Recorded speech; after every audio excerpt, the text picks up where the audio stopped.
दोस्तों, हम सभी जानते हैं कि हमारे पौराणिक ऋषि मुनि बहुत ही बड़े तपस्वी और अत्यंत ज्ञानी हुआ करते थे। एक व्यक्ति को उत्पन्न करना भी उनकी विद्या का एक छोटा सा हिस्सा था।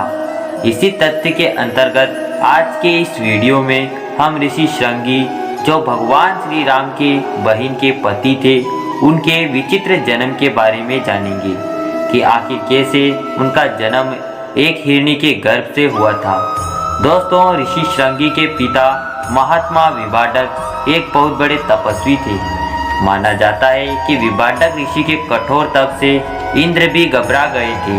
इसी कारण देवराज इंद्र को यह भय सताने लगा था कि कहीं महात्मा विभाडक अपने कठोर तप के बल से उनके स्वर्ग का राज उनसे छीन न ले।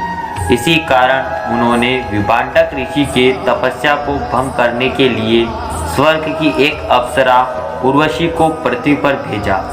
फिर जब अगली सुबह महर्षि विभाडक सरोवर में स्नान करने गए, तभी देवराज इंद्र की भेजी हुई अप्सरा उर्वशी बड़े ही कामुक अंदाज में सरोवर के पास आई और सरोवर में स्नान कर रहे विभाडक ऋषि को लुभाने लगी। उस कामुक उर्वशी को देखकर महात्मा विभाडक के मन में तीव्र काम वासना जाग उठी, जिस कारण उनका वीर्य पानी के अंदर ही गिर गया। वीर्य गिर जाने के कारण महात्मा विभाडक की तपस्या भंग हो गई, जिसके पश्चात महर्षि विभाडक को बड़ा पछतावा हुआ। पछताते हुए महर्षि विभाडक अपने आश्रम में चले गए।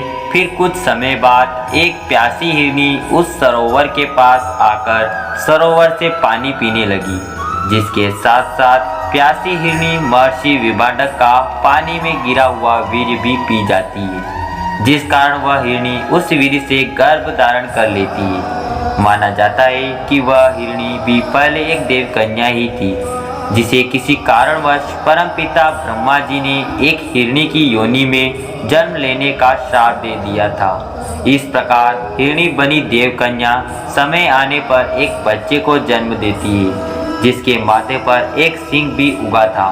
माथे पर सिंह होने के कारण उनका नाम ऋषि श्रृंगी पड़ा था। तो मित्रों, इस प्रकार ऋषि श्रृंगी का हिरनी के गर्भ से जन्म हुआ था। उसके बाद उस बच्चे को विभाडक ऋषि ने स्वयं पालन पोषण कर बड़ा किया। तो मित्रों, अब दीजिए हमें इजाज़त।